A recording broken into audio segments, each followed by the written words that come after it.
program is for educational purposes only. The content is not intended to diagnose, treat, cure, or prevent any diseases, nor is it intended to take the place of your primary care physician.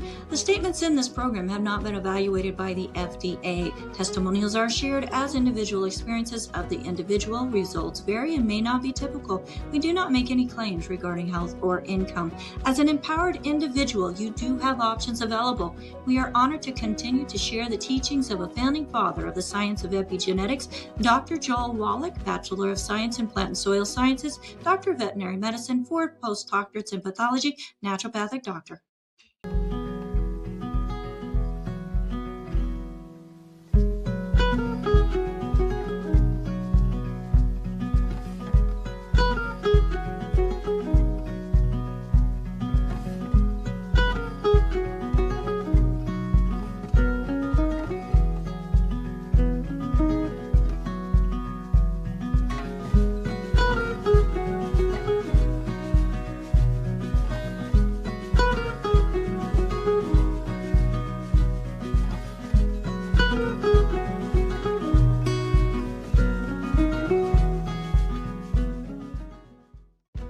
This program is for educational purposes only. The content is not intended to diagnose, treat, cure, or prevent any diseases, nor is it intended to take the place of your primary care physician. The statements in this program have not been evaluated by the FDA. Testimonials are shared as individual experiences of the individual. Results vary and may not be typical. We do not make any claims regarding health or income.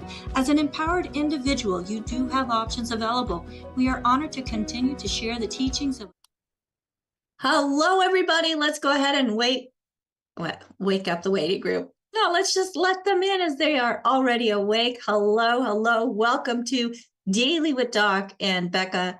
My name is Becca Dukes, and if you're live with us in the live Zoom, make sure that you have that chat open. We don't have Marilyn today, but we're still going to have some notes going in there. And if you have questions, go ahead and put your questions in the chat as well.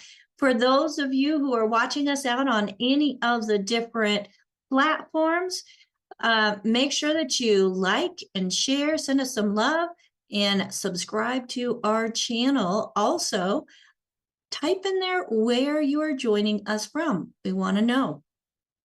So this program is for educational purposes only. We do have to say this. We don't want the FDA to come down on us and say that we're doing anything we're not supposed to do. So I'm super excited, though, because we have a lot of animal lovers in our audience and just around the world.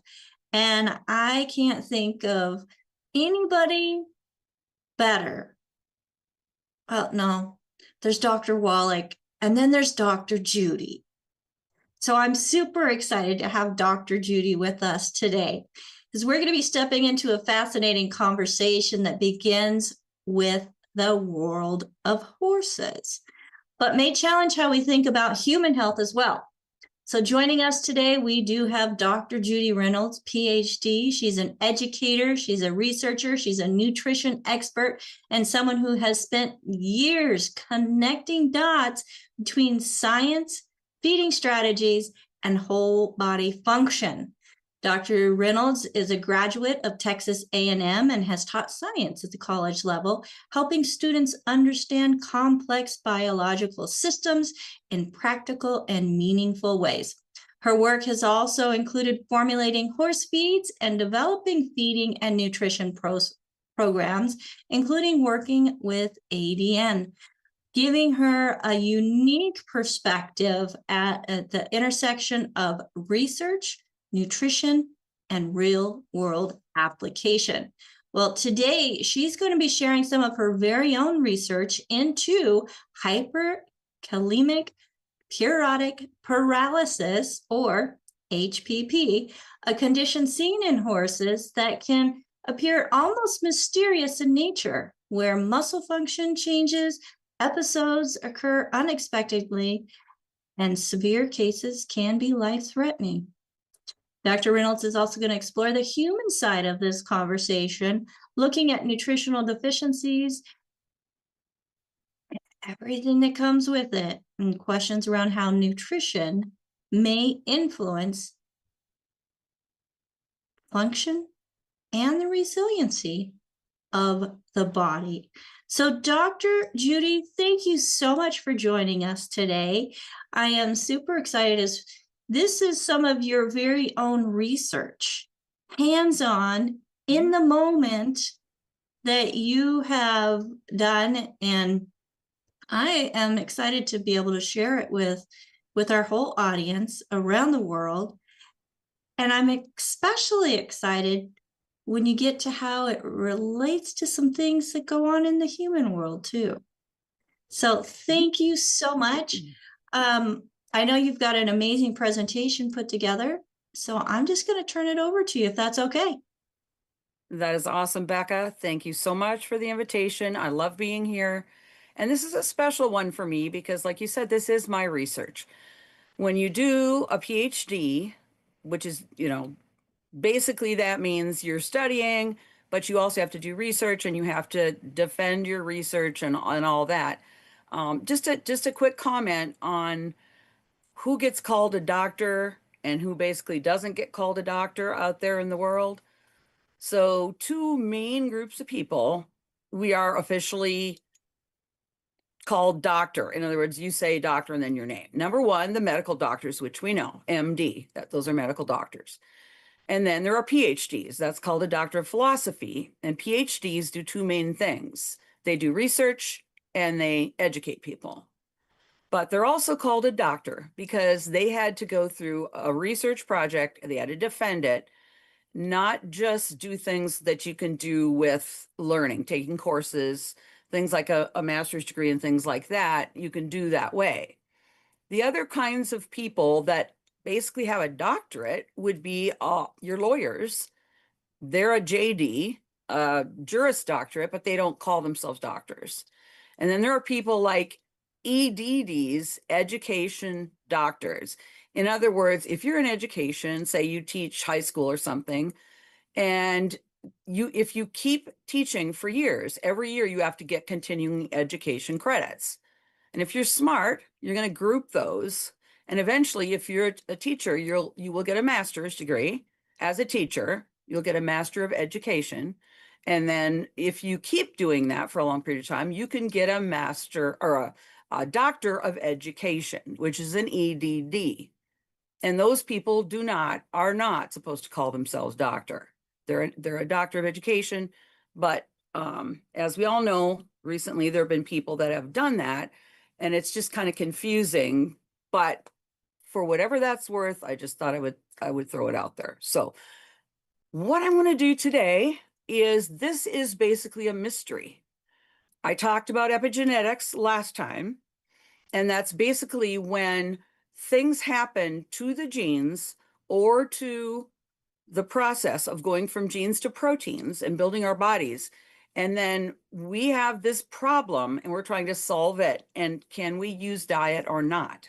And that's a big thing that we do. We're trying to make sure we all get all the nutrients we need so that we can do the functions that our body's able to do. We have to try to be able to do that. So here's what happened, basically. My husband and I had a business where we trained and showed horses when I was young. And we would go to these horse shows. And this was in the 1980s, from 1980 through 1983. We did the Minnesota Quarter Horse Association circuit. So we went to all the quarter horse shows, and quarter horses are a specific breed, usually known for being muscly horses. But there's an association for that. So we went to about 40 shows a year doing that, the breed, those breed shows in the state of Minnesota where we lived. And we actually won in 1980 the High Point all-around horse in that association. And then each of those 4 years, we won the High Point performance horse, High Point performance gelding, and things like that. So that's what we're basically famous for doing that. But while we were at those shows, we did the speed events, the barrel racing, pole bending, and so basically speed. But each day they would have the whole show, and they start out the shows with halter, which is where you're just looking at the animal. You're looking at their muscling, You're looking at how they're built. So that's more like what are the genes or what does the horse look like? And while we were going to those shows, some of the horses started, and it was mainly the ones doing the halter classes.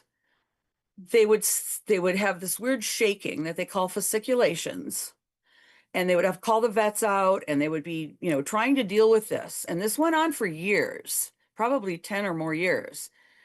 And some of them would even be found dead in their stalls in the morning. It was really a bad thing.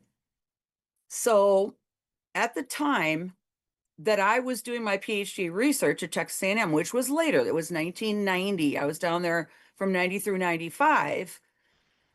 There was a big breakthrough that they found the genetic cause of that disorder. So we knew what it was, what caused it. And I decided to do my project on it. There's a magazine called Equus, and the horse people know what that is, but I was actually a charter subscriber. It's a magazine that would come every month, and they would talk about what's going on with the medical stuff with horses. It was basically anatomy, physiology, all the stuff going on. Not a riding, what's going on with riding, but what's going on with the physiology of horses. And there was an issue of that said, unmasking the fatal flaw. And it was about the genetic discovery of HYPP, what it is. And it happened to be at a time, like I said, where I was interested in it. But the other thing was at Texas A&M, as part of the horses that they keep, they breed and train and show horses and sell them. They have to have them for the students to use. And they happen to have one group of horses that went back to the Stallion Impressive. I'll show you in a minute, but this problem happened to be in descendants of that horse. So at the college I was at, University, Texas A&M, there were actually horses that had that disorder, some that did and some that didn't. But the interesting thing there is none of us knew that they were even having symptoms of it. Because if you're fed a certain way, they don't have symptoms, which we're coming to.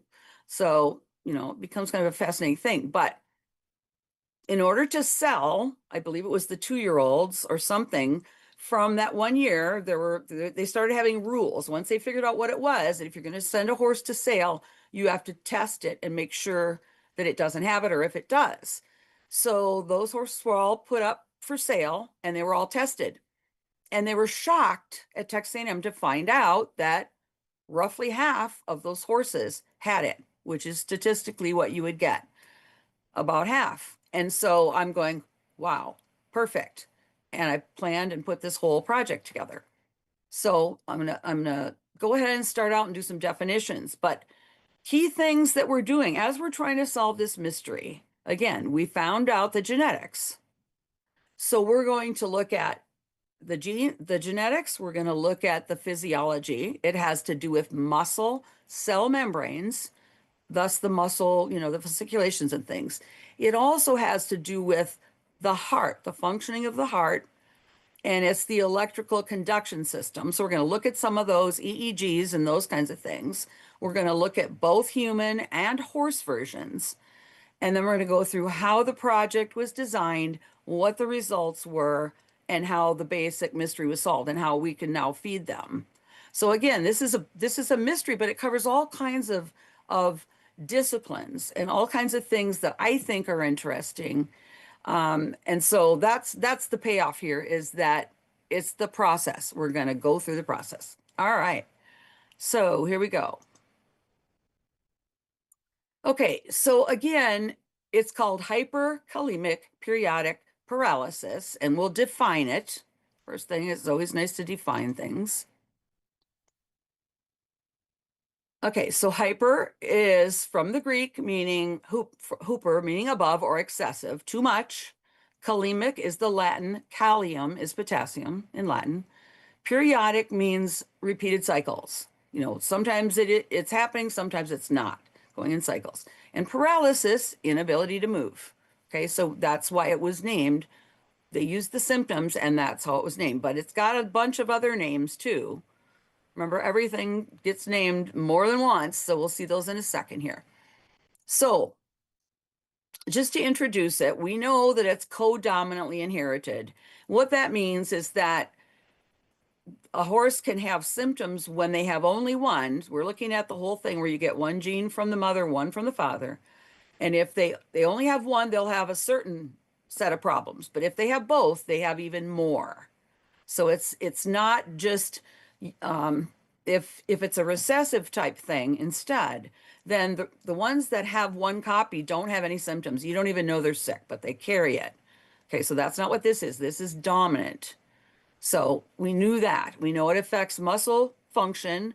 They pretty quickly figured out that all the horses that had this were a descendant. Now, they could be a son or daughter, they could be a grandson or granddaughter, they could be a grandson or granddaughter, they could go, generation after generation, they could have this. So, but they did trace them all back. Okay, and then the thing is, there's a large variation in symptoms. They had several years of these horses at Texas A&M and never realized or knew the vets there. I had two veterinarians on my committee to do this project. And, they're like, no, we've never seen it. Of course, we didn't know it. They didn't know what it was, but they never saw what other people were talking about. Okay, and then they did have that genetic test. So what we found, of course, is that you have to manage them. Since they might be a little bit sick or not sick at all, or a lot sick, we had to figure out how to manage it, and that's where the diet starts to come in. Okay, this is what the horse looked like. This is from Equus magazine, and this is what you'd call a beautifully shaped muscular quarter horse. Okay. Now, the thing about this is when people see a horse like that, they breed for his qualities. So he was a very popular sire, and that's why. If this horse had been a bad looking horse out in somebody's pasture, he probably would have been gelded and no one have ever heard of this disease. But because he was so nice looking, he was a top sire and had a lot of offspring. And there's a key thing about that we're going to talk about in a minute too. Okay, so when you're doing research like this, you do a literature review. So I went through and I had to learn about potassium metabolism. I had to learn about that genetic mutation and other things about genetics. I had to learn the mechanism of action. How does it work? What are the symptoms that people see? And the diagnosis, and then what do the veterinarians do to treat something like this? So here we go, potassium metabolism. Now I'm going to show you a diagram in a couple of minutes. I'm going to go through this, but then I'm going to show you a diagram, and that's sort of confusing, but it's better than all these words. But so what happens with potassium? Okay, we have, if we look at the internal makeup of the muscle, you have cells. Each individual cell has a lot of potassium in the cell. And then in the blood, we have a lot of sodium. And so for muscle cell membranes to what they call fire, for a muscle to work, to move, you have shifts between the potassium that's in the cell and the sodium that's outside the cell. And you have pores and ways that they can interchange. And when that happens, the muscle can move. Okay, so that's required. So what happens is potassium itself is the principal intracellular cation. So it's inside the cell. Cation means it's a positive charge. Okay, so it's missing an electron. So it maintains the cell volume and allows for that electrical activity. Now, this whole thing is regulated by hormones. Those are chemical messengers that go from one part of the body to another, mainly in the kidneys, the adrenal glands, which are above the kidneys, the thyroid gland, and the pancreas. You're probably familiar with all of those. Most potassium is absorbed from the small intestine, but a small amount from the large. I actually did a separate study on top of this with ponies that had been there from another study. And so they had a cannula that goes in between the small and large intestine. And we could take out some of the digesta before it went all the way through, and then at the end, and we were able to figure out that most of it does get absorbed in the small intestine, but some of it in the large. So that was a whole separate thing that I did. Okay, so mostly it's going to get absorbed, and the potassium that they eat is going to get absorbed and be in the blood. So once it's in the blood, the main way to excrete it is the kidneys. That's how we get rid of our, the liquid things. But there's some will come out, the feces, sweat, and dermis, which is skin. It'll be in the skin cells, and all those cells have a lot of potassium. So when you shed skin, that's gonna go too. And here's a key thing right here. Horses require 0.3% to 0.8% of their dry matter intake. And that's just a way that we measure. A horse gets about 20 to 30 pounds, an 1,100-pound horse gets about 20 to 30 pounds of dry matter as feed and hay, or they're going to eat pasture, which is 70% water. And then, you just calculate it by the percentage of water in the diet. But look at this. Common feeds supply 0.3 to 6%. Okay, this is what they need, and here almost 10 times as much. So literally almost all horses are getting too much potassium every day, all the time, and they have to get rid of it. Okay, normal horses, but they can get rid of it. They don't have a problem. But these horses do. They have this big problem trying to get rid of it. Okay, and here's the part about humans. Now, this is when I did the research. I was doing this in about 93. I finished my actual master's work in 93 and started working on this. And so I did the literature review at that time, and I found 18 missense mutations. It's in this same channel. I'm going to show you this. I don't know why my pointer isn't showing up here, but I'm going to show you a picture of this. So again, I'll go through it and then I'll show you a picture. There is this skeletal muscle sodium channel. So the purpose of it is to open up and let the sodium go through. That's what that SCN4A does. That's its job. And in humans, there is one called the same thing, hyperkalemic periodic paralysis. It's also called adenemia episodica hereditaria. It's called Gamstorp's disease, hypokalemic periodic paralysis, and those are people where at the time it happens, they don't have enough potassium in their blood. Then there's paramyotonia congenita and PMC of von Eulenberg and myotonia congenita. These are all things that I found in the literature that can happen to people. This will make more sense as I show you the graph, the chart. Okay, let's also go through this one before I get to the other diagram. Okay, they had 2 people with HYPP, what they were calling it in the human literature there. And then they had, I believe it was 9 normal subjects. So what they did is several times, repeatedly, they gave these people, and this is, you can see here, this is their potassium content here in the venous blood, in the veins. And then this is 8 in the morning. This is a meal, 12 noon, a meal, 6 p.m., I believe, a meal. And then 12 midnight, 6 a.m., 12 noon, and 6 p.m. Okay, so they got meals at these times. Okay, you can see the normal people at somewhere around 4, and then you can see that it stayed in a pretty much the same range, around almost 4.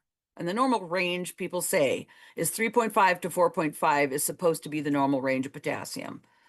It's kind of a useless concept, but that's what they basically said it was. But you can see that these people that had this mutation, now my pointer's working, you can see how at the meal, it would go up.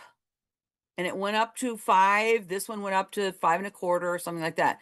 So you can see that after each meal, so in other words, the meal was the source of the extra potassium, and it would go up like that. Okay, so this is people.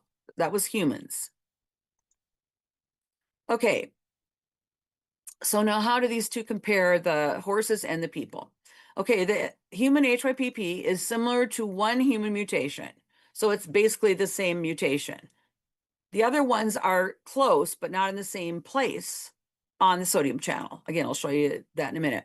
So equine HYPP is also called HPP, hyperPP, PIPP for potassium-induced periodic paralysis. Because again, people in one place call it one thing, they call it something else somewhere else. But the one, so we know that there is this one mutation, and we don't know what else, they may have something else also happening, but if they do, we're not aware of it. And at the time I was doing this, there were an estimated 4% of all registered quarter horses. But again, these were in the bloodlines of the horses that did halter, were muscular, not the ones that raced or did Western pleasure or, jumping or any of these other things, okay? So we know it's a genetic mutation and we know it's autosomal. What that means is that it's not on the X and Y chromosomes that determine sex, gender, okay? It's on the body cells and the muscle cells. So in other words, it shouldn't matter. It shouldn't be more common in male or female. And we find out that it's not. So here's what happens. In the DNA, you're supposed to have a guanine in this location. That's a specific way that it can be configured. And instead of it, you have cytosine. It's a different one, which leads to a different amino acid. You have leucine instead of phenylalanine. And leucine and phenylalanine, leucine has less atoms on it. It's smaller. It's physically smaller, but the place where it connects is the same. The shape is the same, but then this one's smaller, which allows the leaking of the sodium. And this just tells you where it is. The X6 region of domain 4 of the alpha subunit of the voltage-dependent sodium channel protein of muscle cell membranes. That's where it is, and results in leaking of sodium through the pore. Okay. Now we're going to start seeing the pictures. All right. So this is what is a membrane? Okay, along the membrane. Here's the outside of the cell, like the blood. Here's the inside of the cell. Down here at the bottom is the inside of the cell. And you can see there are 4 units, 4 subunits. They're going to form a circle and become a pore. If you look right here, this is the exact location where you have that leucine instead of phenylalanine, and you have that defective pore right here. These other things that were found in people, there's one over here on the other side of the number 6, if you can't, my pointer's not working, on the very right side. And then here you can see some of these other locations. For paramyotonia congenita, you see it right here. It's on the right side of the 3, the number green one, the third one. And then over here you have HPP, threonine replaces methionine. So this just shows you how little mistakes can happen in different places, all on that same pore. And here's what it looks like when you put it into the membrane. So it folds. This is the stretched out version that we just looked at. And then it folds into this place, and this is the pore in the middle.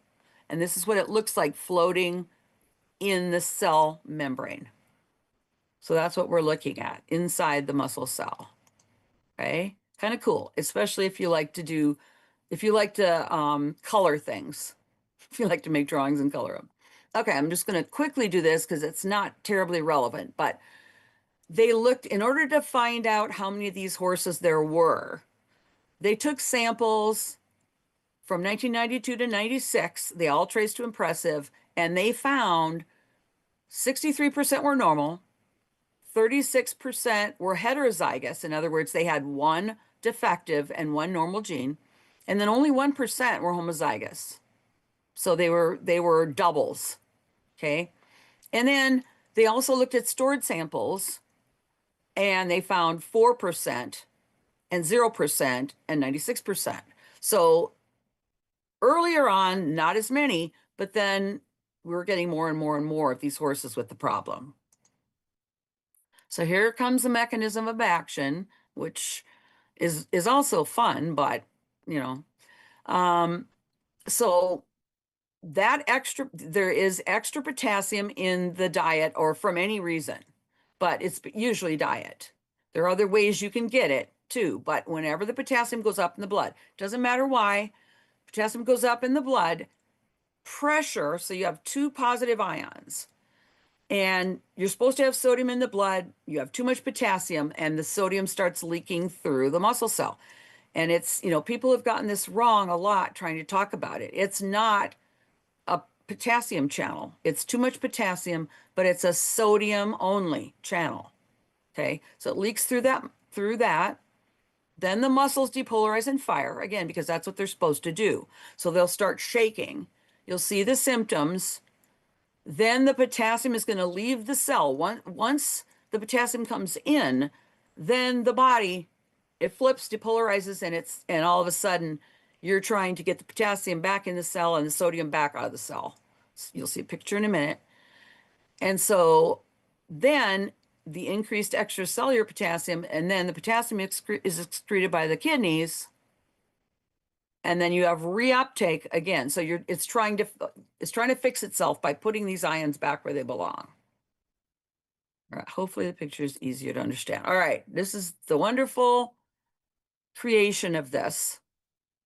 If the pointer isn't working, oh, it is good. Okay, so we have dietary potassium coming in. We have increased potassium. That also increases insulin, and it changes, some other things here. But this pour doesn't work correctly. So with all this extra potassium, we have the sodium leaking in. Okay, when sodium leaks in, the muscle fires, it starts shaking, and then you have sodium going out because it's too much, because we got to get the potassium back in. And here's the main way it comes back in. You have this ATPase, it uses energy, and it kicks out sodium and brings potassium back in. And in the working muscle, it actually helps to fix this if the horse is walking, or sometimes they can even trot, but you got to be careful. Okay. So anyway, the basic thing is happening here, that it's fixing it. It's all trying to fix it. Up here, we're just showing that we're going to the adrenal gland. We're increasing the hormone aldosterone, which is causing more excretion of potassium through the kidneys. And we're resolving this whole thing and getting it back so that it can fire again. Like if the horse was going to be running, we would have to keep fixing it. And it's a good thing that when a horse is moving, this tends to fix itself. Okay. But if it can't fix itself fast enough, they can fall down and they can be dangerous. All right. So we're in the weeds here. Okay. Again, clinical symptoms, wide range. There are diseases like this is breakdown of muscle, rhabdomyolysis, colic, seizures, respiratory conditions, and choke. These were the things that were already happening that vets knew about, but they had never heard of this, so they misdiagnosed it. You have fasciculations, you have muscle stiffness, they will look weak, they will yawn. Now, these horses did not feel bad. They were not panicking or, feeling bad. They were just, doing their thing. There's a third eyelid, a membrane that can cross their eye. That's a kind of a dead giveaway for that. I'll show you the dog sitting in a second. It means they're down, can't get up normally. And then of course they can find them in their stall, or they have to be euthanized, which is sad. There's what the dog sitting looks like. They're treating them. So they can sit up, but they can't stand. Okay. Now, the other thing, which is totally different than the muscles, is the heart.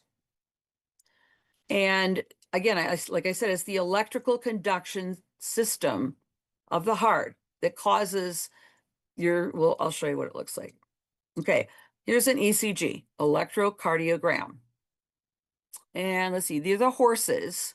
So at potassium of 4.3, this is your normal, you know what it looks like, an electrocardiogram, your heart. It's the beating of your heart. When potassium goes up to 5.3, it's stretching out. You can see that. Up to 8, look at how stretched out it is. And this is where it'll just stop beating. If it stretches out too much, it will literally just stop beating. And here they gave the horse calcium. We did calcium gluconate. Both glucose and calcium help put it back together, get the potassium back in the cells. So they're just showing what could happen. And here's basically what it looks like in the horses or heart failure. I mean, this could actually be either one. So here's your normal, heartbeat, heartbeat, heartbeat, heartbeat. So at 5 to 6.5, it's starting to stretch out. At 6.5, it's more stretch out. And 8, it's not a normal heartbeat. Heart rhythm stops. Horse dies or person. Okay. So 2 things are happening. So how did they diagnose it? They started with hair. I think they started with blood, but then they're able to do it. You have to pull the hair out by the roots and send it in, and they're able to fix it. And they had some other ways to figure it out here before they had the DNA test. They used muscle myograms, cardiograms, or they fed them potassium and watched to see what happened. And obviously, if that horse has it, that could be dangerous.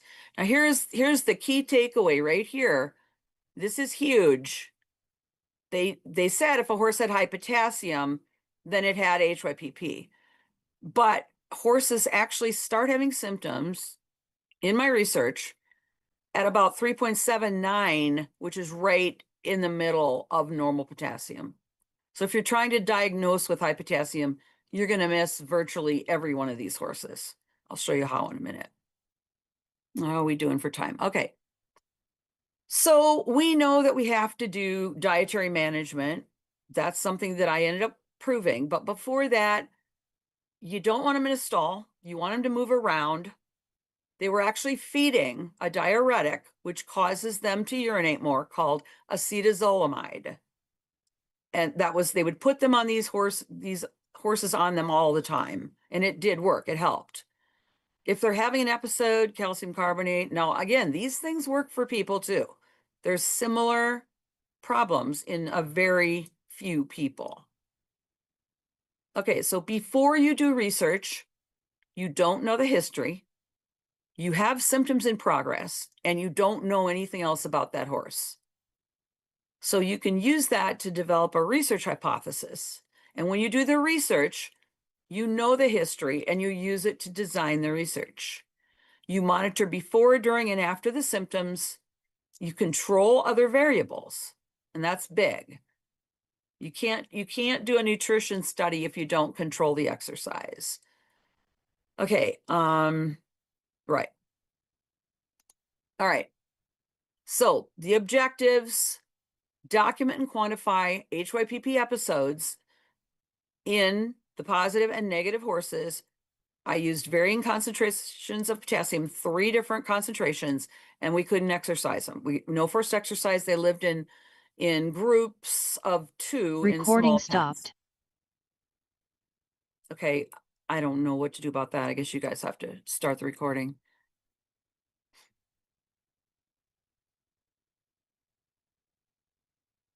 Recording in progress. Okay, so again, we're going to quantify the episodes. We're going to feed 3 concentrations of potassium, and then we're going to, that was my separate research, quantify differences in potassium absorption and excretion. So a bunch of things we were doing. So the diets, we had to use 65% concentrate or a pellet, and then only 35% hay.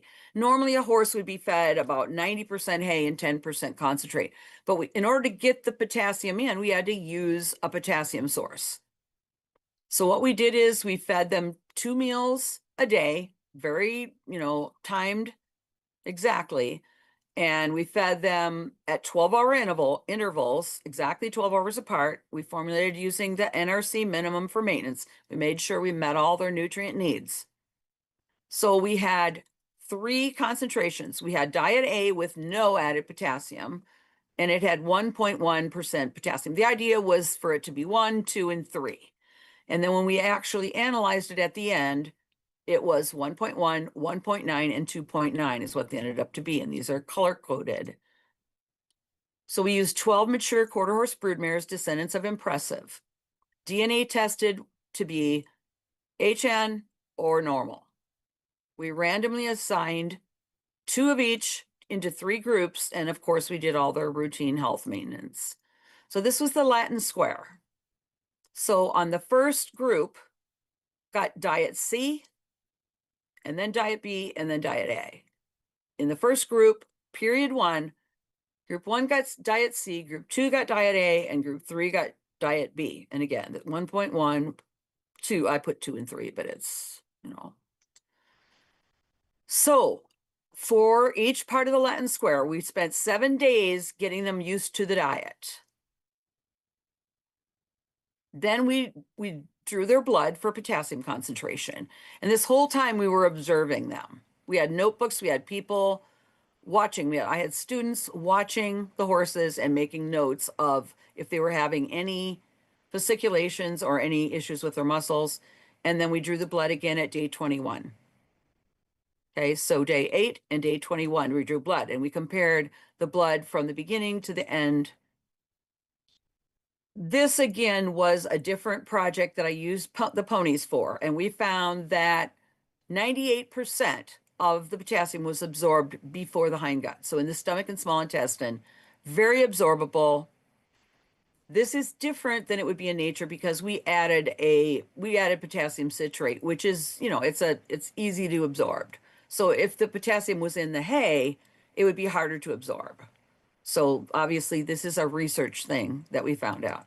But 99.9% of the potassium in the diet was absorbed. Most of it, almost all of it, was excreted in the urine with a minor amount going out in the feces. In other words, that didn't get absorbed. But here's when it starts to get interesting.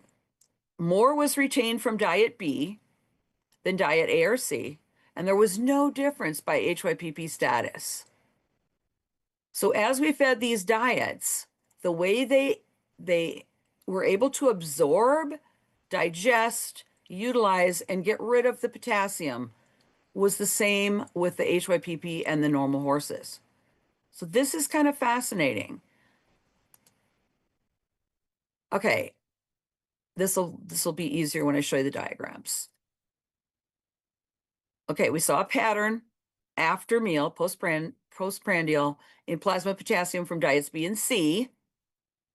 Between the first meal and meal 27, they got better.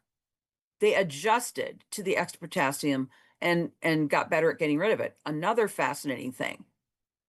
We had increased average potassium after diet B, and again, no difference by HYPP status. So we were learning how horses metabolize potassium, and this is what it looked like. The positive horses up here, the negative here, and you can see they started out, now this is 3.5 and 3.7, so they were slightly different. But when they were fed, bingo, it goes up here, kind of, and this is the difference between the potassium that's getting absorbed through the front of the horse.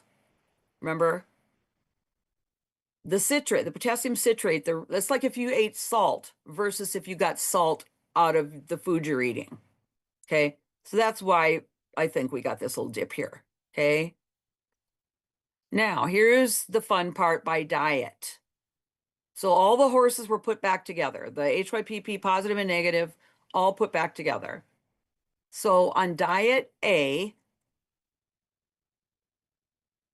pretty much, I mean, this is 3.25, doesn't basically change, okay? Because they were just getting a normal diet, 1.1% potassium. Diet 2, again, there was a little bit of a difference in those horses to start with, and stayed a lot higher. And diet C, which was the most, is weird. It went up and it came down quicker. And the only thing I can think of for this is that it was such a shock that they just worked really hard and got rid of it sooner. But that's not the key thing. When we do the symptoms, that'll make more sense. Okay, so HYPP symptoms. If Okay, if there are no symptoms, it's a symptom index. And this is something I had to create because we had to have a way to explain the relationship between the blood potassium and the symptoms. So 0, they didn't have any. 1 point, we divided the body into 5 sections: the head and neck, the front quarters, the body, and the hind quarters, and into 5 sections so that we could say, you know, at this time, were there fasciculations on 1 through 5, one, you know, of those different 5 areas. Then if they had a problem moving, like it looked like they couldn't move their front or hind quarters, that was another 1 point for one or both of them. If the third eyelid prolapsed, that was another point. And if they actually went down, if they actually could not stay up, that was 2. So it could be 10. So you could have a horse with 0 symptoms at time 6 a.m. and then they could go all the way to 10 at time 10 a.m. for one individual horse. Okay, so the results of the symptom index. Diet A, they didn't have any symptoms. They were not, it didn't matter if they were positive or negative HYPP, they didn't have any symptoms. Okay, normal diet, 1.1% potassium. Diet B, and this is the percentage of potassium. No, wait a minute. No, this is symptoms. Okay, so at the first meal, they had symptoms 1.5% of the time, and here they had 2, 4. Okay, this is I'm looking at the wrong slide. Hang on a second. Sorry.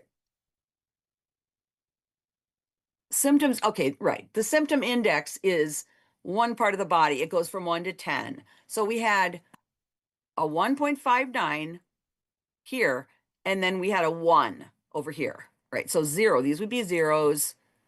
I was thinking blood here. Okay, so not very many symptoms. I mean, that's good. But then on diet C, they had a 2.42 after the first time, and then the symptoms went down and they were the same from diet C after 27 meals and down here. So again, this is physiology of how the HYPP symptoms happened relative to the diet. Okay. Okay. Here's the one. If they didn't have HYPP, they didn't have any symptoms at all. Okay. If they were fed diet A and they had the disease, the disorder, again, no symptoms because they didn't get enough potassium to trigger that defective sodium channel. But here's the weird part. After 52% of the meals, so half the time when they got a meal, they had some symptoms. Okay, they had at least one symptom half the time. And when they were fed diet C, they had at least one symptom 2/3 of the time. After every meal, 2/3 of the time they would have symptoms. This is huge. That's a lot of a problem. Okay, so I covered that, covered that, covered that. Now, the other interesting thing, they were twice as common in the daytime, the symptoms, as they were at night. And I explain that later on, but there's kind of a postprandial thing where when you're quiet at night, it alters your aldosterone, your hormones and things like that. That kind of explains that. They're quieter at night than they are during the day. Again, this probably is the biggest takeaway for anybody with horses, anybody with people looking at diet, potassium, and physiology, because it was the amount of potassium in the blood that mattered. And it didn't matter if they got it from diet A, diet B, or diet C. When the potassium went up, and in this, it was for diet, but for any reason that the potassium went up, look at how narrow this range is: 3.74, 3.81, 3.78, and 3.84. How narrow this range is. That's when the symptoms were triggered. Okay, so that's like the magic line And that's why we have to recommend the low potassium diets. So it's when the blood gets to a certain point that that cell, those muscle cells, defective cells, don't work correctly. So at average of 3.79 millimoles per liter, you can start having symptoms. All right. And it got better from meal 1 to meal 27, which means they adapted. This is something that could have killed them, and they actually adapted to it. And so therefore, you know, the plasma potassium got lower, and so did the symptoms, because they're related. Now here's where hopefully it'll make a little more sense. So we have diet and symptoms. All right. The diet A, no extra potassium, 1%. The blue one is diet B, and the red one is diet C. Okay, so, and here's their plasma potassium. So this is blood, and then this is symptoms down here. Blood right here, again, you can see that line right here at that 3.71 or 3.84 or whatever it is. When the blood got to one of these levels, that's when the symptoms started. It's very direct. See right here is where that arrow is, and that's where the symptoms started. And this is what they did with symptoms. And then this is what they did with diet C, the most potassium, and see how the symptoms are. I mean, the blood is higher. It literally follows the symptoms. They correlate with each other. Okay. In this particular one, this is blood and symptoms. But before we started this, I mean, the results that I've just given you were the actual trial. But before we did that, we tried it one time, and we were giving too much potassium. So one horse, when we were first trying this out, this is what happened with her. She actually went all the way to sternal recumbency, and her blood potassium went up to 7.5. Okay, this is one horse, one trial, and this is what happened. On the first day, all the way up, high symptoms, high blood potassium. And again, by day 27, she barely went up above that line and had symptoms for a short time. Okay, so it's really showing the physiology. Okay, we are, all right, 51. All right, so the main thing I want to do here now is, how do we take this research and how do we use it? What is it telling us? Because all of this is this is where I do the conclusions of my particular research. But then what I went on and did, all these things had been questioned. And so this is after. Some of this is several years, 10, 15, maybe even years after my research, where other research came in and I talked about it and just, you know, explained that these other factors are not as important as diet. And so let me just run through and see if any of these I need to do that are going to help. Okay, this is a big one. The reason that people were breeding to this horse, because they liked the muscle in the horse, was that they thought that the horses that were HYPP positive had heavier muscling and therefore would win more halter classes. And that's why people wanted those horses. Even though they were sick, they wanted them. This research proved that that's not true. And I could have told you that, because the horses that I was around, some of them you'd look at them and they were heavily muscled, but they didn't have it. And some of them were not heavily muscled, but they did. And this was a big deal, because people with those horses, they were valuable and they were worried, you know, they didn't want to give them up and all this was going on. But it was proven that the muscling and the HYPP disorder were not the same cause. There were two different causes. So this is like, when you're looking at a cause of something, we use Occam's razor, which says the simplest explanation is usually correct. In this case, it was a zebra, because you had two causes, two completely separate causes, and you had to find that out. That was a key thing you had to find out. So thank you for the zebra, Albert. Okay, we also found out they used to think that it was age related, but if you look at the milk of a mare feeding her baby, it's got more potassium right when the baby's small, and as it gets older, there's less potassium in the milk. And all the babies that had both, they had both defective genes were very sick as foals. So all of these had moms that also had it. Where most of the ones that had one gene that was defective and one wasn't, most of them got the defective gene from the stallion.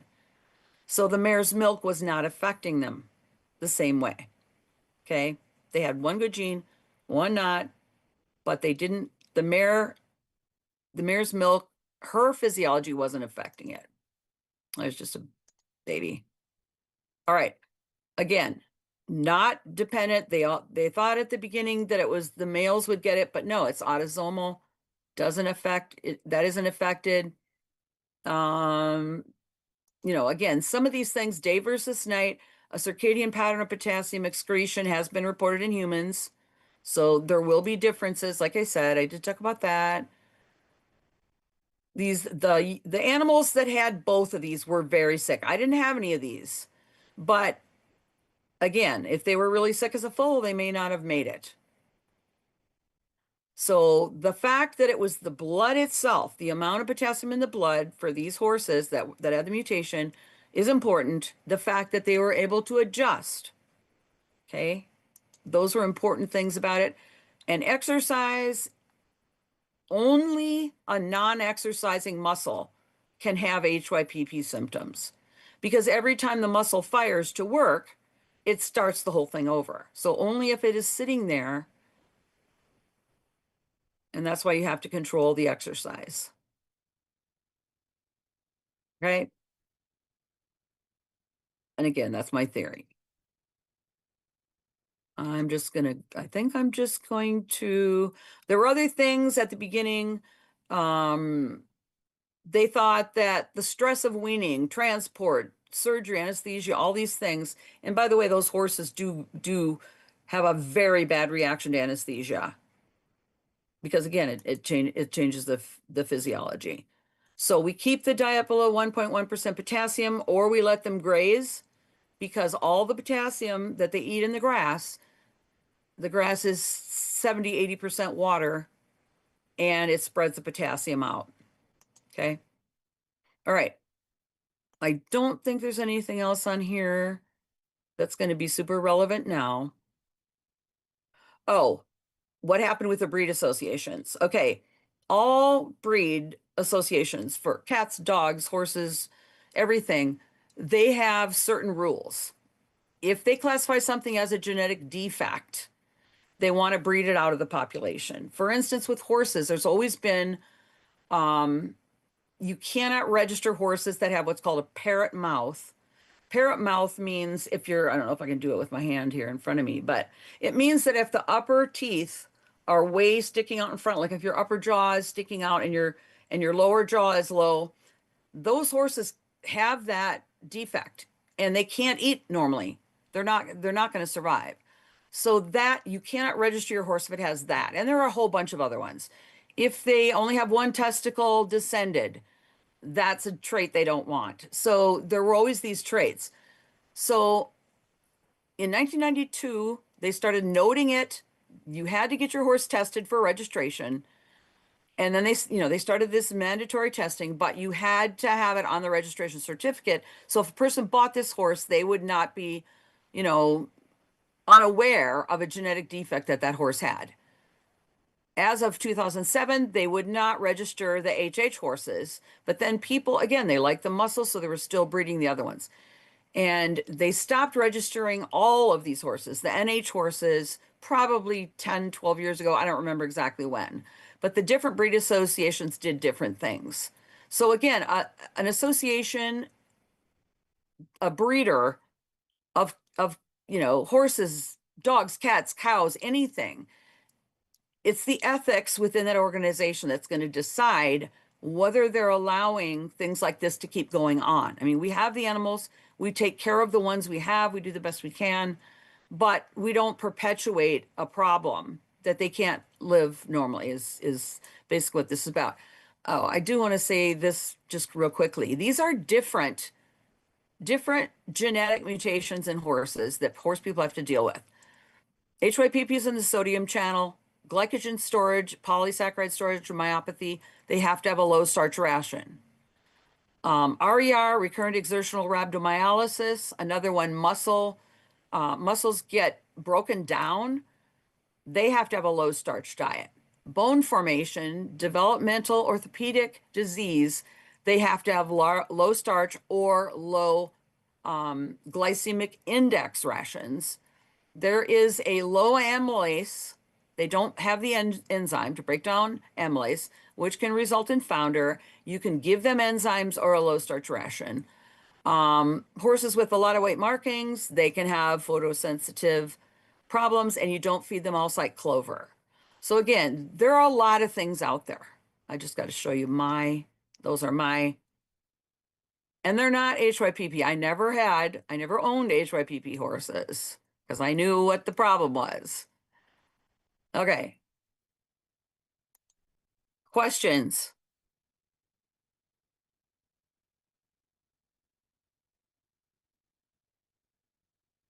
Anyone have any questions? That was a lot to cover, Dr. Judy. Right. And that's the problem with it. But there was no place to stop in the middle. So no, I'm not complaining. Yeah. Not complaining at all. And it's very interesting how what you saw proved that even with a mutated gene, diet made a difference. Mm-hmm.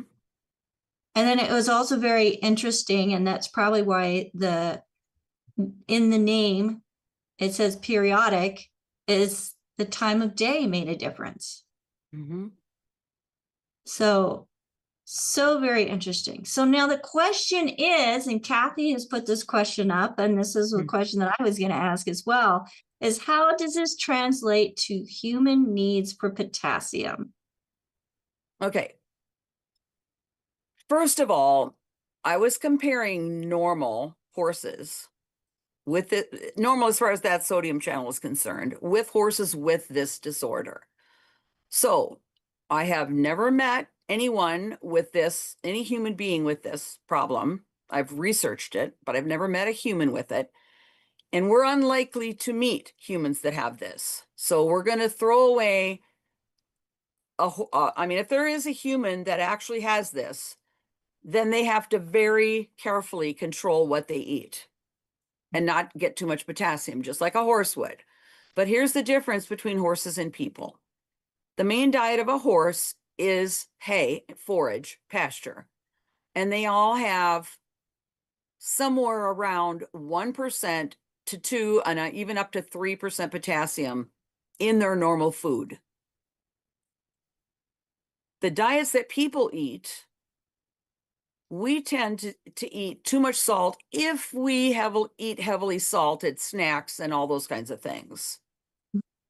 But we've been told to keep cutting back on our salt, cut back on our salt, which is incorrect because we need sodium chloride in order to form the stomach acid, the hydrochloric acid that helps us break down the minerals and the proteins and stuff in our stomach.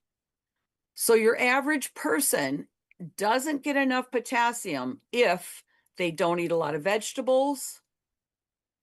And how many people do you know that eat a lot of vegetables? And you will find with people, almost all older people get put on added potassium to make sure they have enough, because they can draw your blood, and preferably it's fasting. This is why when people say you get your blood drawn, fasting means you didn't eat in the last 12 hours. You saw how that potassium went up and down after each meal in those people, right? Mm-hmm. Mm-hmm. So your blood can be drawn if you're an elderly person, you're not eating very much, you might not have someone to cook for you, you might not get vegetables very often. If your potassium is low, you're going to feel terrible, and it's an essential nutrient. And so we need to make sure as people that we're getting enough sodium. or I'm sorry, potassium, and we have a good mechanism as long as our kidneys work well. You can see from my diagram, you're trying to get rid of that extra potassium. Whatever you eat, horses are always eating too much potassium. They're getting rid of it through the kidneys. So if you have kidney problems, then you are going to have potassium problems, right? So for people, we have to eat more sodium than they tell us. We have to eat probably double. And I did talk about that in that salt lecture. You can go out and look at one of the ones I did before called Salt of the Earth. And we went through, a lot of that information. And Dr. Wallach talks about that a lot. That's one of the things he talks about. But as far as potassium is concerned, you do have to get enough. And there's always a caution with potassium. And that's why a doctor can only, or a pharmacist or whoever formulates can only do a small amount of potassium in each tablet, because you saw how the high potassium actually stopped the electrical conduction system of the heart. It's actually used as a euthanasia shot, whatever they do for an animal that has to be euthanized. They use high potassium.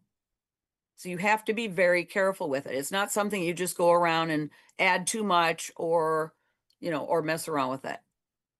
Okay, so hopefully that's not confusing. You can check your potassium level if you don't think you eat enough vegetables, because that's where most of the potassium is in the vegetables, right? Mhm. That's also in meat too. So every cell, it's in the cells, and the sodium is in the tissues, like blood, that type of thing. Did that answer the question? I hope. I don't know. I think so. But from what all this stuff I said about potassium in horses, it's not the same as us, because we don't eat hay and forage as a normal diet. We eat other things. People eat other things. And those things don't have as much potassium usually as the things horses eat. Okay. Well, and even the things that in nature would have potassium, we eat it in a processed form. Yeah. That reduces all the nutritional value. Right. But he does say how it is interesting information that the horse was our gift from the creator, and he says thank you. And let's go over to Keely. Huh? I just said thank you, Harry. Oh, gotcha. Keely, go ahead and unmute yourself.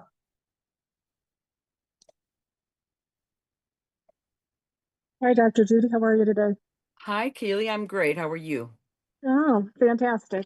So really what you're telling us is that potassium is sort of like the metabolic barometer for us, whether we're animal and or human being. Well, potassium varies. Okay, here. You opened a door. Okay. Plants are based on potassium. Okay. They need turgor pressure to keep a plant upright. It has liquid and it has potassium to keep it, turgor pressure is what they call it. So if you puncture that plant and the liquids come out, then the plant will droop, right? Okay. But plants do not have sodium. They don't need it because they don't move. Animals have both potassium and sodium because they need it for nerve conduction to be able to think, and for muscle movement to be able to move. So the difference between plants and animals, and by the way, plants do all kinds of things that are very creative as far as adjusting to move towards the sun and all this kind of stuff. But it's different than what animals are able to do. So can you phrase that again the way you phrased it for me? potassium, it's one of the things that we both need, that it's like a barometer in our bodies. So if my understanding from just sort of like reading Dr. Wallach's, stuff, that high potassium,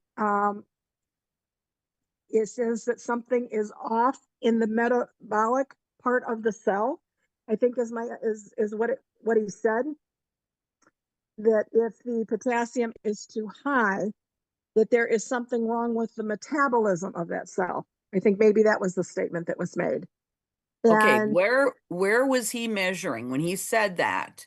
Was he talking inside a cell or in the blood? I think he was referring to the cell sort of being as a battery, and that it could short circuit and result in being paralyzed. Does that make sense? He may have been talking about a necropsy where they measured the amount of potassium within a cell and found it to be incorrect. Okay. Whereas your typical doctor that's not a pathologist would have only been probably looking at blood.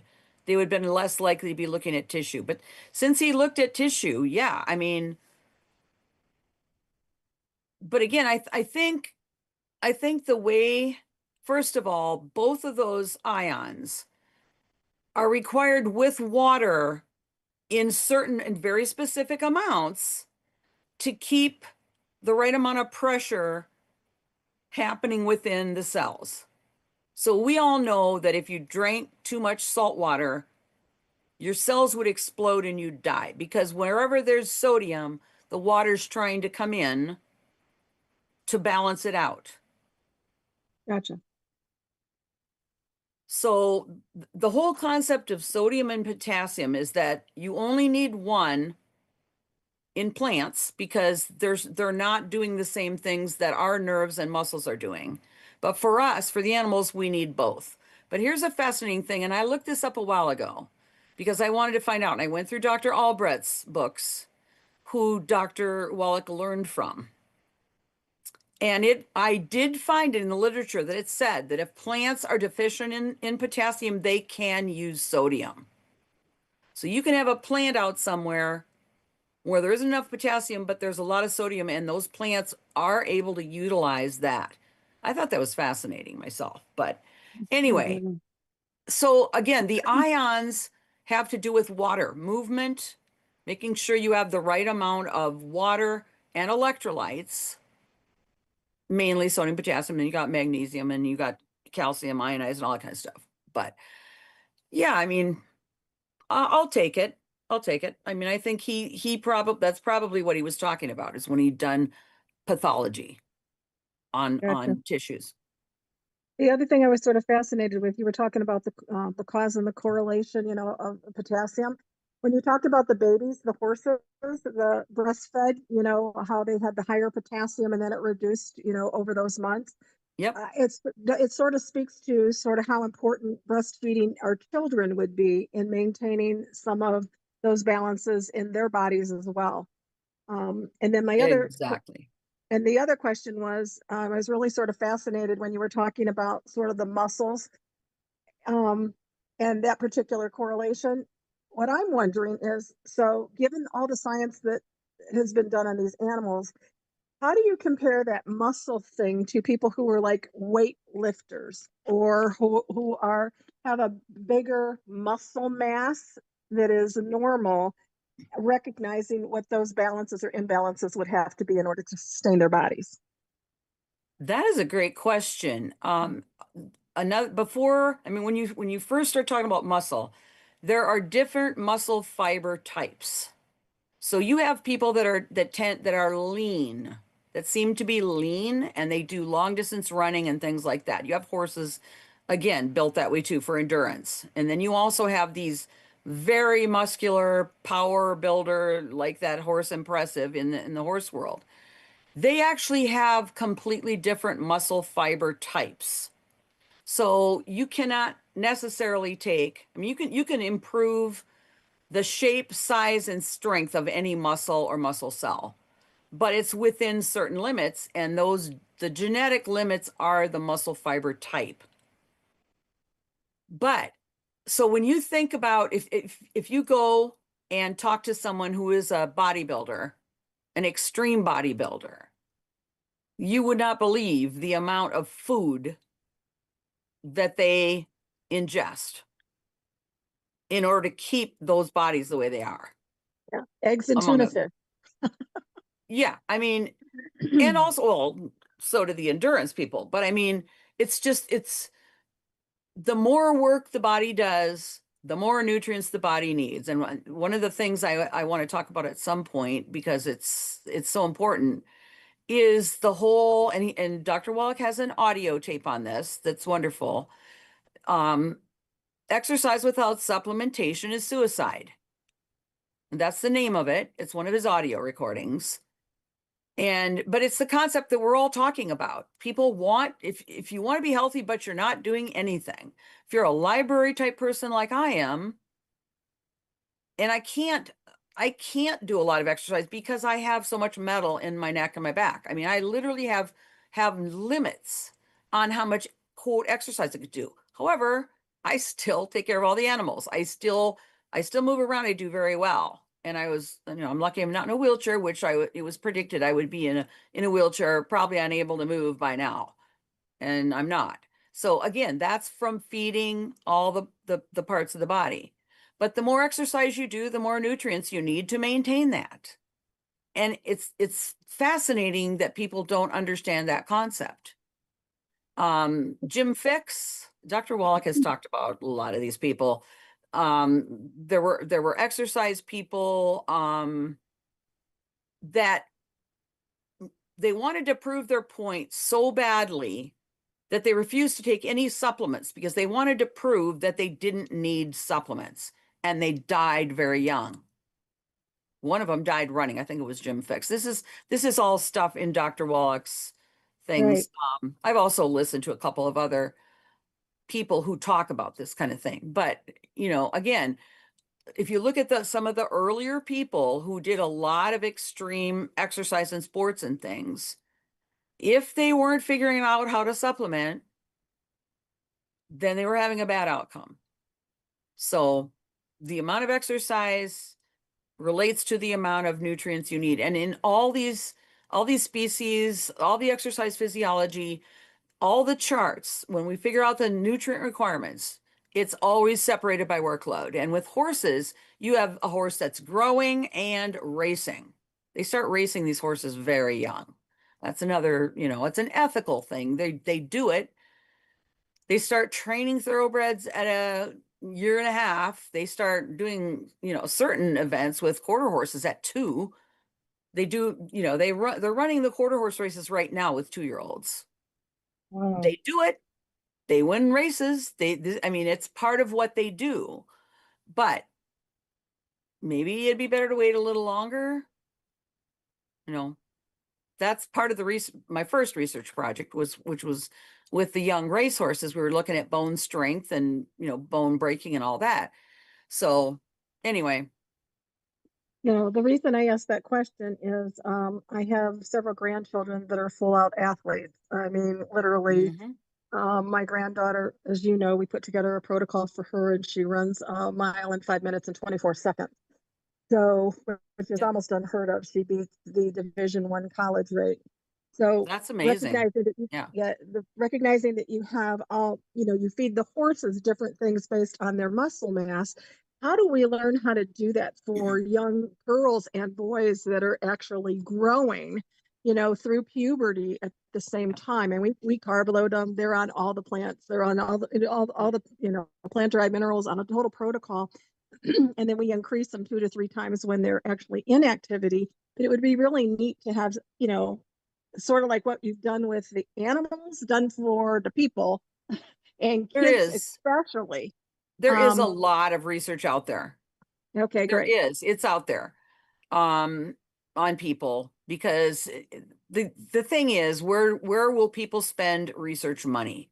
And they will spend it on people. They will spend it on production animals. Any money that gets spent on horses is just like a gift from somewhere, because, people don't see the benefit of spending money on horse research for the most part. I mean, think about it. If you want to learn something and you can have generations of rats every 6 months, but a horse, you got to wait 4 years. You know what I mean? So but there is a lot of research out there about that. You know, I haven't looked up a lot of that recently, but I did go to the equine exercise physiology meetings a week or two ago. I spent a couple days listening to all that, and it was fascinating. There's a lady that I didn't even know that has been at Texas A&M, and she was half animal science and half human kinesiology, exercise physiology in her appointment. She's retiring. So she's been there, I don't know how long. I had never met her, but she was doing a talk on mitochondria and how are we feeding it was fascinating. So, but there is a lot of information out there on human athletes. Okay, And great. it's a question of finding it and applying it. And, you know, a lot of it is trial and error too. But you'd probably be surprised at how much is out there. Again, one of my pet peeves, you can't necessarily find it all without paying for journals. But I bet we could do some research and find out, you know, Okay. some things that would help. The Well, other thank you thing very- with, you know, your women athletes, you got the menstrual cycle. You better allow for that also, or, you know, a lot of these athletes just become non-functional because they're not getting enough nutrients and they're using them all up running and that kind of thing. So for whatever that's worth. No, thank you very much for your thoughts. I appreciate it. I will contact you via your email. Yep. Thanks for the question. Yep. You bet. Bye-bye. All right. Thank you, Keely. Great questions. And we have Olga commenting, saying, just like dogs, some are very lean and extremely strong. And Kathy says, extremely interesting information and presentation. Thank you very much for sharing your research, Dr. Judy. And I want to say thank you as well, as this is well, yeah. As a country kid raised with horses, yeah, you know, I didn't get as deep into it as my little brother did. But man, when you go researching, you dive in deep, and it just shows your passion for nutrition and the species themselves. So thank you for sharing that with us. Thank you. For me, I was with horses. Oh, I could show you this. I showed you guys. My sister was with Heritage Makers and they got moved into Longevity, and she's been in there for quite a while, but she is a wonderful, she does photography and all that kind of stuff. So she made a cup for me, and it's not going to be easy to see, but that's me with my science fair project on horses. That's adorable. And then here's my first horse, Buckskin. And let's go around one more. And here's me walking up to him. Whoops, my cousin had took that in black and white. My first horse. But again, all of you guys do your longevity. Keep your photos and do cool things. Absolutely. Nice plug for YGY Photo or Y Photos. Yeah. Where they do have that opportunity to take your photos, put them into something that is you can hold on to as memories, whether it's on canvas, mugs, pads. Yep. So lots of great stuff with longevity, which folks, this program is being sponsored by Daily with Doc, where the only thing that we offer on our website is through longevity, because we believe in the nutrition for solutions so strongly. We don't need anything else. So thank you again, Dr. Judy Reynolds, folks. If you have questions, you want to reach out to her, it's Dr. Judy Reynolds at gmail.com. So thank you again. If I could get our co-hosts up on the screen, that would be fantastic. Dr. Judy, do you have any closing remarks? Oh, I think I made enough remarks at this point, but if you send, it's Dr. Judy Reynolds at gmail.com, and then put DWD in the subject line. on your emails, because I get way more emails than I can even get through, and I don't want to miss it, you know. Mhm. So you get a priority from this program over just about everything else except catastrophes among the family and, you know, stuff like that. So Awesome. Well, everybody smile. mhm. Smile, Dr. Judy. And thank you, everybody who is here live with us in our live Zoom, as we are here Wednesday, Thursday, Friday from 12 to 1 Pacific, 1 to 2 Mountain, 2 to 3 Central, 3 to 4 Eastern. And use your favorite browser to find out what time zone it is in your time zone, so that you can join us live as well by going to zoom.dailywithdoc.com. You do have to be logged in with a valid Zoom account and register, and then you'll be able to come in the next time. So get back with the person that shared this program with you, folks. Let them know what you thought, as Longevity does offer nutrition for animals as well. And we'll talk more about that on another episode. So thank you, thank you, thank you to everyone that you see on the screen. Dr. Judy being our keynote speaker today. Thank you again. Thank you. We have Albert joining us from South Africa as our gatekeeper. Thank you, Albert. We have my executive protection manager, Ruth Allen. And she and Sherry are both kind of doing double duties, as they're keeping an eye on things out on the different platforms, in the chat here, making sure that if there's any questions, comments, I get to see them so that I can read them here on the show as well. And just all these people I hold near and dear to my heart, and those that are not with us, we keep you in our thoughts, as I know that you are here in spirit. And thank you to each of our guests and those that made comments and came on with questions. That's what helps us help you and everyone else that's not able to ask the questions, but I know somebody's thinking that as well. Again, my name is Becca Dukes. I don't know if I said that in the beginning. I'm a certified naturopathic practitioner and certified holistic health coach, and it is my honor, privilege, and passion to help you as an individual realize how empowered you are, and what you put in your mouth and have in your environment really does make a difference on your health in the short term and the long term. So folks, thank you so much for joining us here on Daily with Doc and Becca. And again, if you're watching us on any other platforms, like, share, and especially subscribe.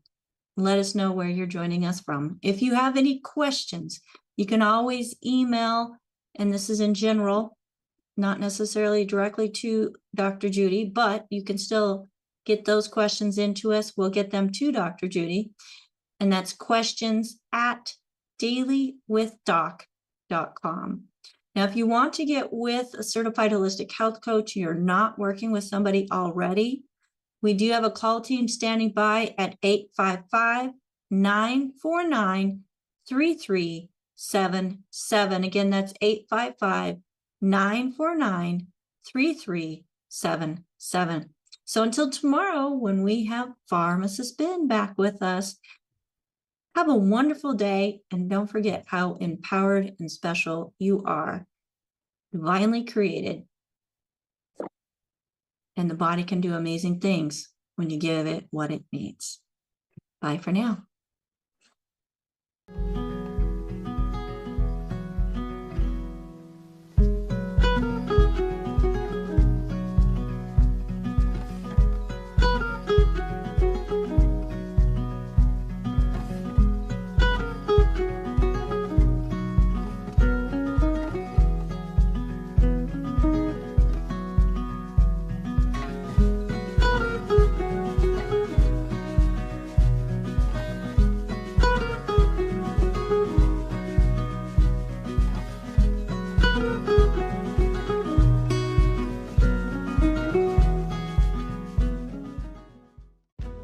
This program is for educational purposes only. The content is not intended to diagnose, treat, cure, or prevent any diseases, nor is it intended to take the place of your primary care physician. The statements in this program have not been evaluated by the FDA. Testimonials are shared as individual experiences of the individual. Results vary and may not be typical. We do not make any claims regarding health or income.